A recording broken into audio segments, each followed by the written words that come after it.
Hi, everyone. Thanks for this episode of Nick Egan Times. On this episode, we have an extraordinary guest. We have someone who has had an unbelievable and amazing impact in the worlds of fashion, film, television, writing, and activism. We have the iconic Patricia Velásquez. Patricia is an internationally renowned supermodel, actress, and author. Patricia made history as the first Latina supermodel, walking the runways for legendary and iconic fashion brands such as Chanel, Gucci, Victoria's Secret, to name a few. Patricia further solidified her significant international recognition with acting in both classic mummy movies. Welcome to the multi-talented Patricia, and thanks for coming on the podcast. Oh, thank you. Thank you for having me and for making such an effort to tape the show. You know how challenging it is with the time difference. I really appreciate it. And I really appreciate you coming on. All right, let's jump straight into it. Take us back. Tell me about obviously growing up, your family, and I guess how you really got initially started. Yeah, well, my parents worked, they were both educators. But I mean, the first few years of my life were in Paris, and then because my dad worked at UNESCO. And then we went to Mexico and then Venezuela. Things got a little rough there because we ended up living in an apartment building where there were no water and elevators hardly work. So we had to carry the water up 15 floors, 15 flights of stairs. But I think that that was a moment that I feel that my certainty was born. I would just say, here, 7 flights of stairs, mom, just seven more. But I knew right there and then that I was going to do everything that I could to help my family and my mom. So I started, I was a dancer. I was going to school. And then I was offered to go and work as a model when I was in the university. And, I thought, wow, if I get to send $30 a month, that's going to pay water for the whole building. So that's where it all started. I Then my mom allowed me to go. I dropped out of college on my third year because we start college earlier in Venezuela. And then off I went to Milan, and slowly I went from Milan to Madrid, then to Tokyo, then to Paris, eventually New York. I was blessed enough to become a supermodel, and eventually I got an opportunity because I grew up in the dance theater, so I had a lot of respect for acting. But then I got an opportunity to work alongside Jean Reno on a film, a very, very biggest film ever made in France. Be a part of it because I didn't have enough training. But my modeling agent said to me, "Look, this is a huge opportunity, and you love helping your indigenous communities. This is about helping the indigenous communities. So why don't you just meet?" Anyway, that was the beginning of my acting career. I completely fell in love with the experience, studying ever since. Incredible. That's amazing. And you won a pageant in Venezuela in 1989, I believe. I'm sorry, what did I couldn't hear Oh, you. sorry, it's cut out. You went into a Miss Venezuela pageant in 1989. Yes, Yeah, tell me about yes, I that. did. How that experience Did was. so Yeah, so it was really odd for me because I never really agree with pageants per se. It's not the idea of pageants and beauty pageants are not what I thought. But for me, when I got there, my friend said to me, "Look, you want to help your family, you should enter the Miss Venezuela." He said, "Don't you want to help your family? Well, this is how you're going to be able to do it." And I mean, let me explain for whoever is listening to us. Winning the Miss Venezuela is it's like winning the Super Bowl in the US. The whole country used to shut down. It's not like that anymore. The day of the pageant. And for girls, they would see it as a trampoline to fame and opportunity. And even though I didn't agree with it, uh, I had my certainty that I wanted to help my family in any way that I could. So I accepted the opportunity to compete. I mean, no matter how much fear or doubt I had, I just had to help my family, not only with water, but also food on the table. And let me tell you, for someone in that time to with indigenous features to win a contest like that, that was unthinkable. But I thought, look, I don't have to win. Well, I just have to get in, and that's going to be good enough. Because if I could send $30 a month, that was going to pay water for the whole building. So I made the decision. I went. And not only I went, I was second runner up. I mean, that was kind of crazy. And then at that point, look, it just, even when I walked into that place, it didn't matter how unfamiliar and how overwhelming the situation was. I was surrounded by mostly blonde girls. I stayed focused because I knew why I was doing it, and that certainty is what gave me the strength to adapt and to face those challenges.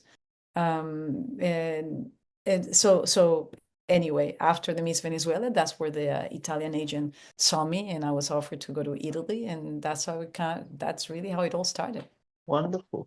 And how did you enjoy your time being a supermodel? And, I guess you're an inspiration for the generations too, obviously being of Latina. How did that sit with you? And how was that experience? Um, you see, I didn't know. I started working as a model. It didn't happen overnight. So as I said, first I went to Milan, then Spain, then Japan. But it wasn't until I got to Paris that things started shifting, and that took over 2 years for sure, maybe even more. And when I was in Paris, I walked those streets with holes in my shoes because I didn't have money, and it wasn't Karl Lagerfeld noticed me, and he was the one that actually gave me an opportunity. So after Karl Lagerfeld noticed me, he did a photo shoot, and then Comme des Garçons booked me on their fashion show, and then that it just went up, up, up from there, but slowly, um, until it was really until I have become the first Latina supermodel. And that at some point I was with four models, and Katie Ford said to me, "Okay, now it's time for you to move to New York." So I came to New York, and it was much more challenging in New York than it was, I think, because in Europe, during that time, someone like me was exotic. It was interesting. Going to the U.S., they have never given mainstream media campaigns to girls that look like me. So it took a little while, but CoverGirl actually was the first company that gave me. They gave me. It was the first time an American company would give a mainstream campaign to somebody, some Latino person. And I had no idea the effect because I was so focused on helping my family and just moving forward that one time I was walking on 18th Street and 16th Street and 8th Avenue in New York, and this girl out of nowhere, she came and grabbed me. I almost reacted bad, and Mm. she said, "You changed my life." And I said, "Well, what?" And she started crying, and she said, "I lived in depression. I wanted to commit suicide, and somehow I saw you in the cover of a magazine. And for the first time, I started seeing myself represented on magazines. And what?" And then I realized, wait a minute, what I'm doing is much more important than what I thought, that it was just, yeah, really, really hard work, but it was modeling for my family and to help this is way bigger. So at that point, I understood the importance of what I was doing, and that's really gave me much more meaning into. I would say it gave me a bigger meaning into the work that I was doing. Incredible. Thank you for sharing. Amazing. When when you went into initially, obviously, the movie The Mummy, tell me about that experience, and I guess that really catapulted you, I guess, even further into significance, into how you want to describe it, fame, or obviously more popularity. Basically, I mean, the mummy changed my life. It taught me so many things because I went to basically just meet with a casting director and uh, ended up doing this movie. And when it, it's just it's I mean I'm just thinking about how this all happened, because when I started, I have done a previous film, the French film that I talked to you Sure. about, and I decided to really really go and study acting seriously. And one day I just got a call and says, "You're going to Universal. You have a meeting." So I walked into that meeting with a wonderful woman named Joanna Colbert without any expectation. As a casting director, and she was super kind. I was just myself. And I have to tell you that the power of being kind to everyone cannot be overstated. After that meeting, literally the day after, I got a call and said, my agent says, you got an offer to be in a movie called The Mummy. Wow. Suddenly, I was on my way. I'm going to London. I'm stepping into a major Hollywood production. And it was surreal. I said, I can't believe it. So I did it. When I walked into the studios, I remember I went straight to Shepperton Studios. That set was massive. There were pyramids that were being built, people running around. I felt like I was walking into a dream.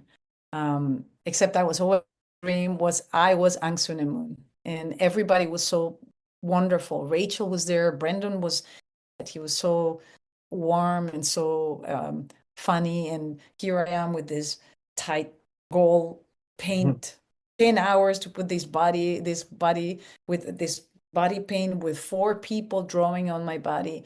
It was literally, I was delivering lines in Egyptian, and it was almost like walking through a portal, that I was living someone else's life, only it wasn't someone else, it was mine. Everything.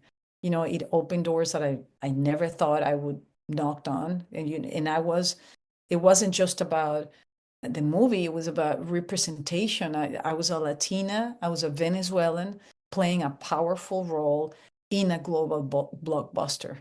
I was so grateful that after the filming, I went back to see the casting director and say thank you. And when I walked into her office, behind her there was a photo of me. Um, and I was like, I can't believe this was. So she said something that stays. She said that she had to fight for me. That at the beginning, the director didn't want me, but she had that certainty. She knew that I was the right choice, and she took that action and she stood up for me despite the risk that she might have had, because she had to have a confrontation with the director. But at the end, he sent her flowers and he sent her a card that she showed me, thanking her because he said that I was finally, that he agreed that I was the right for the role. But the truth is that casting director, she had that certainty, she had that courage, and she took action, and that made all the difference. But not just for her work, but for me. And it's such a powerful reminder that when you take action and is grounded in your intuition and in your purpose, it can absolutely lead you to extraordinary results. That movie made me a Latina actor in a moment where there weren't so many. So it's like first was the Miss Venezuela, then helping the family, then it was the modeling, and then there was the girl, and then it's almost like the circle of what I was doing or what I was capable was expanding. It wasn't just about buying water for my family or the building, but it was about helping the whole community. So it's so beautiful, because when influence grows, the ability to impact others also grows, and that's what that film did for me. Incredible. That's amazing. Thank you for sharing. Tell me about the activism. You're really strong on that and you've done amazing work. Tell me about that and how that sits with you as well. Um, well, I think all these things that I'm telling you kind of take me to a place where I understood that my success was not given for free. That there was a reason why I was giving these opportunities to be in these major catwalks, meet all these incredible people. And when I started with CoverGirl, um, Clairol was also, no, sorry, L'Oreal was also wanting to give me a contract. And we said, whoever develops a program for the Hispanic community, I will go with them. And at that point, then CoverGirl said, just hold on.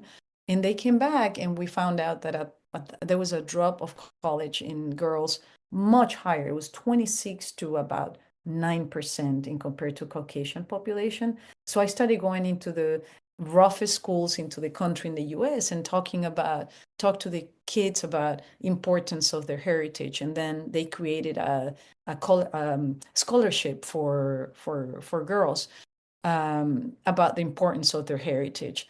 And so it kind of went on stages. And many years later, as different, it was almost like I was having a taste of what it was doing things for a community. Then my mom, I'm Wayu Indian. And the Wayu is an indigenous community that lives right in the border between Venezuela and Colombia. So my mom is almost the youngest of 12 brothers and sisters. So she was able to go to school because her older brother worked in telegraphy. So when he passed, I was in New York and my mom was devastated. And he said, before he passed, he said, do not forget about the Wayu. So I think I seen my mom so sad. I I thought I needed to do something for our people and found out that one child was dying a day of malnourishment through UNICEF. So I thought, wait a minute, I'm here in New York. If I can start with a little preschool, since my parents are both educators, what if I can get a little preschool? This will guarantee that the kids will have 2 meals a day. So that's how it all started. We put a preschool. I went and I did an event. I went to Iman, and I go, Iman, and she says, I will host your event. She goes, I went to Carolina Herrera, Hillary Clinton, Secretary Hillary Clinton. So anyway, we put a little event together, a dinner, and then we were able to open this little preschool. Katie Ford gave me a check for $10,000, and we were able to put a water pump in a village, and then 2,800 people had water. So that was the beginning. That grew to 7,500 children in different schools. And throughout the years, we did health drives and women program and entrepreneurship programs. But little did we know that we were just getting prepared for what was to come. So, as you know, Venezuela has gone through quite a bit of a hardship. Is a country of 30 million people with more than 8 million people that have left the country. So it seems that we at the foundation were just getting prepared and had enough accountability and credibility, and have now become, these past few years, together with other organizations like Jose Andres from World Central Kitchen, or Sean Penn's organization CORE, or Direct Relief. So we are a little bit of a conduit of sending humanitarian aid into the country, and very focused on a sustainable programs. So we do water programs for over 80,000 people are receiving free water. More than 29,000 people received free medicine last year. We have 12,500 children that are eating every day from this food that comes from Colombia every week. We have El Sistema. We have an orchestra with almost 400 indigenous children. 300 indigenous children. And then, of course, we have our school. So the foundation is doing quite a bit, and I have to tell you, it has kind of taken over my life, because when you know that you don't have time, sometimes it makes me not pay enough attention to my own work as an actor, and it's time to do it now. But these last few years have been kind of taken over by the foundation. Oh, that's amazing. It's incredible what you've done and what you're doing. When you look back in your career, with everything that you have done, achieved, obviously what you just mentioned, what do you want your legacy to be? Um, well, it's interesting, because I've been doing a little bit of keynote speaking lately, because it just seems that there is one thing that I have learned, is that through if I was to put my life in 5 stages, I would say that I would like for people to understand, to get this, to come certainty, and from certainty comes courage. From courage comes action. From action comes wisdom, and from wisdom comes change. So I would say, I wrote a book, and this book is part of is part of taking action, about an inspiration. It's an inspiration and inspirational story about living my truth. And I think what I would like is for people to live their truth, whatever that truth might be, and that wisdom. It's I would like people to walk away with with something, that our life that we create, by leaning into what is uncomfortable. And so my legacy, definitely I would like it to be, let me help you take the steps to find those areas in your life where you're not, when you don't feel like you're living your truth. Because I think, look, life is keeping us very busy, right? We are all so, but there's so much noise. There's so much noise outside. So I would ask you, have you ever felt that, like, something is holding you back? Yeah, almost like a weight that you can't quite name, but you know that is there, and that it is keeping you away from your potential. And I know that feeling because I lived it. And I think I would like for people to find that inner knowing, because for me is what became my anchor, and it silenced my doubts, and it gave me the strength to keep moving forward. Because I believe that certainty is so powerful. Courage is where transformation begins, and action is when everything comes together. Basically, like, certainty grounds you, courage propels you, action transformed you. And these are forces that have shaped my life. And I know that they can shape yours too, because the transformation doesn't happen overnight. But when we embrace our purpose, oh, we are unstoppable. Terrific, terrific, and I couldn't agree more. If you get any downtime, obviously you're very busy. What do you like to do in your downtime, like when you've got a spare moment, or as a hobby or anything? Yeah, I love doing yoga. I love the water. I love the sea. So I try to be as much as I can. I really, because we travel so much, my idea of a most great time is being at home and not having something to do, to be quiet. It's what I love doing the most.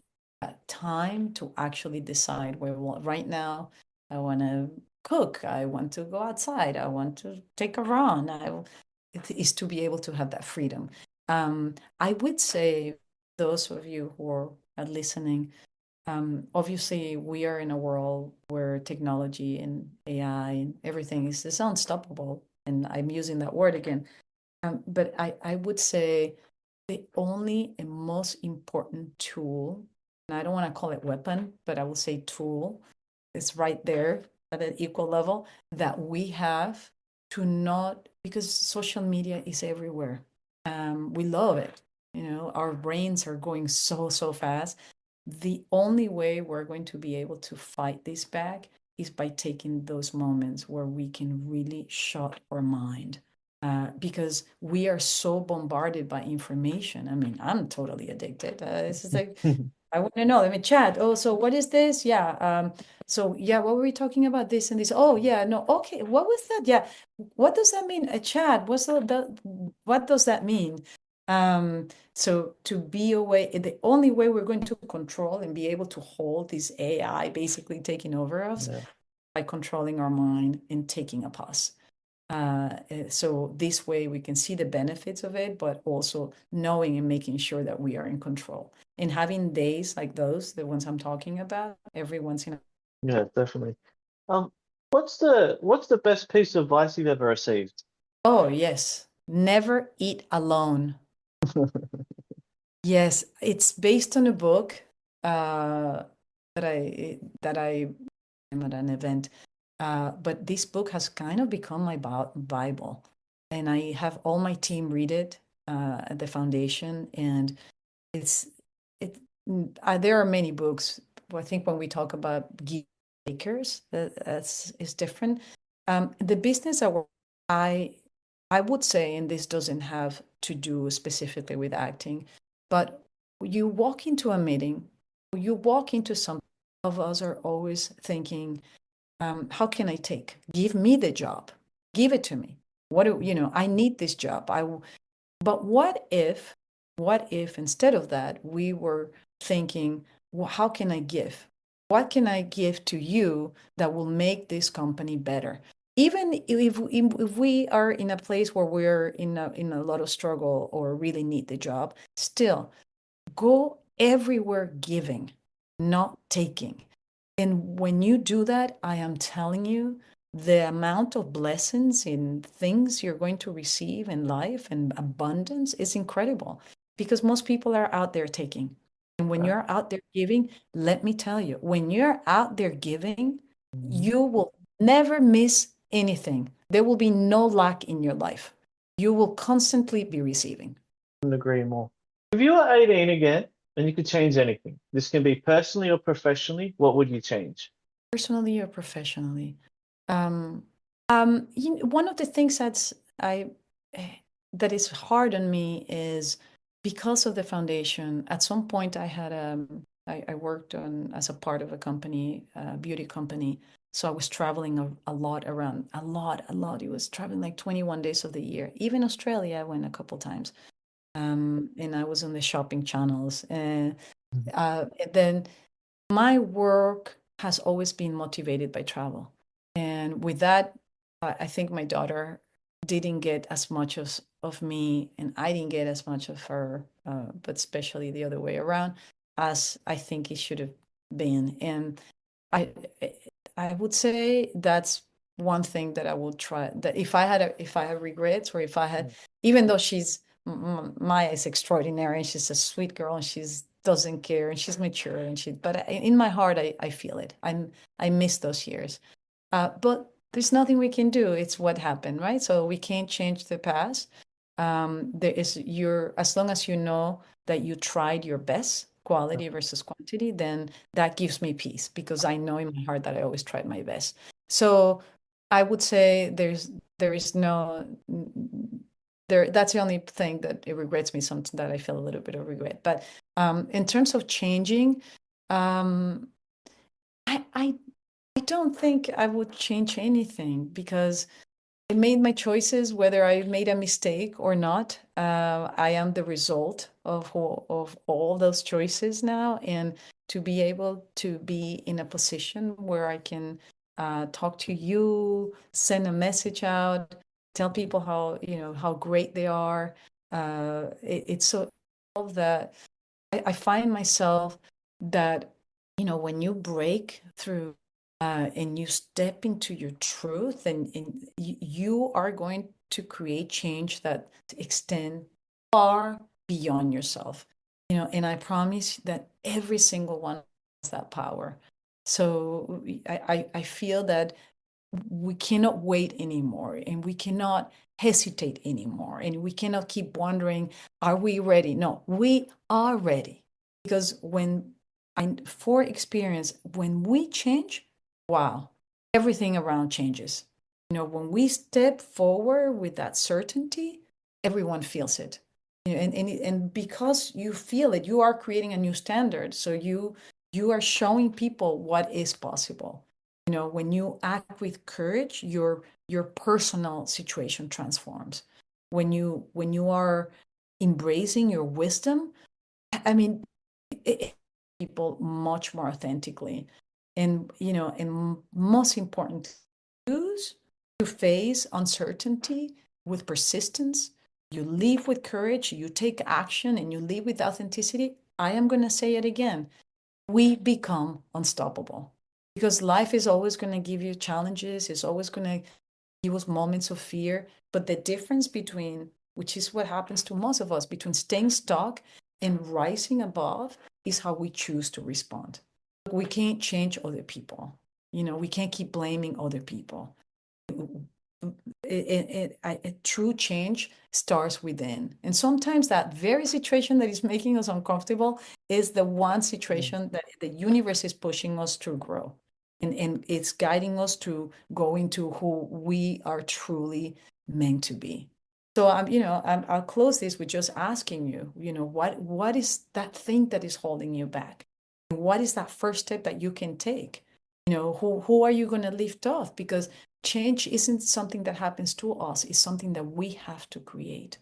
So I think for me, what's more important as we walk out of this podcast today is that you know that you're not alone, that you are seen, that you are powerful, and that the world is waiting for what only you can bring. Wow, that's incredible answer. It's empowering. It's even got me motivated, inspired. Thank you for sharing that. That's incredible. That's Thank you. sensational. I'm so glad. Patricia, thank you for coming on the podcast. I do appreciate it. It's significant, everything you've achieved, what you're doing. It's just, there's not even words that could describe how amazing it is. No, Yeah, I wish you all the best with everything I'm you're going to do in the future. so grateful to you. I know you made a big, big effort for those of you who are listening. Yeah, I'm not going to tell you, but it's really challenging for him to do today. So I really, really appreciate it. Thank you so much. I appreciate you coming on. Thank you.